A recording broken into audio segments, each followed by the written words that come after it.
রাশিয়াকে অস্ত্র তৈরিতে সহায়তা করছে চীন, অভিযোগ ইউক্রেনের। টানা ৩ বছরেরও বেশি সময় ধরে চলছে রাশিয়া ও ইউক্রেনের যুদ্ধ। দীর্ঘ এই সময়ে রুশ আগ্রাসন ও ইউক্রেনের পাল্টা হামলায় হয়েছে হাজারো মানুষের প্রাণহানি। হামলায় লক্ষ্যবস্তুতে পরিণত হয়েছে সামরিক ও বেসামরিক সকল অবকাঠামো। এমন অবস্থায় চীনের বিরুদ্ধে রাশিয়ার অস্ত্রশিল্প সহযোগিতার অভিযোগ উঠেছে ইউক্রেন। চীন অবশ্য বারবারই এই অভিযোগ অস্বীকার করে এসেছে। আল জাজিরা সংবাদ মাধ্যমের এক প্রতিবেদন থেকে জানা যায়, এশীয় পরাশক্তি এই দেশটির দাবি ইউক্রেন যুদ্ধ নিয়ে তারা নিরপেক্ষ অবস্থানে রয়েছে। ইউক্রেন অভিযোগ করেছে চীন সরাসরি রাশিয়ার সামরিক শিল্পে সহায়তা দিচ্ছে, এমন তথ্য তাদের কাছে রয়েছে। কিয়েভের বৈদেশিক গোয়েন্দা সংস্থা প্রধান ওলেহ ইভাশচেঙ্কো এই তথ্য জানান। ইউক্রেনের রাষ্ট্রীয় বার্তা সংস্থা ইউক্রো ইনফ্রামে প্রকাশিত এক সাক্ষাৎকারে ইভাশচেঙ্কো বলেন, আমাদের কাছে নিশ্চিত প্রমাণ রয়েছে যে চীন রাশিয়ার অন্তত 20টি সামরিক কারখানার গুরুত্বপূর্ণ যন্ত্রপাতি ও কাঁচামাল সরবরাহ করছে। চীন অবশ্য বারবারই এই অভিযোগ অস্বীকার করে এসেছে। তারা দাবি করে ইউক্রেন যুদ্ধ নিয়ে তারা নিরপেক্ষ অবস্থানে রয়েছে এবং কোনো পক্ষকেই সামরিক সহায়তা দিচ্ছে না। তবে ইউক্রেন বলছে চীন আসলে রাশিয়াকে যুদ্ধ সহযোগিতা করছে।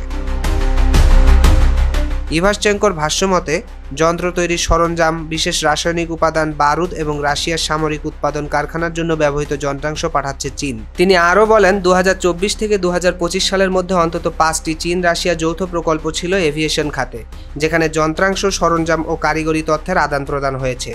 এছাড়াও অন্তত 6 বার বিশেষ রাসায়নিক পদার্থের বড় চালান রাশিয়ায় পাঠানো হয়েছে বলেও জানান তিনি, যদিও এর বিস্তারিত তিনি দেননি।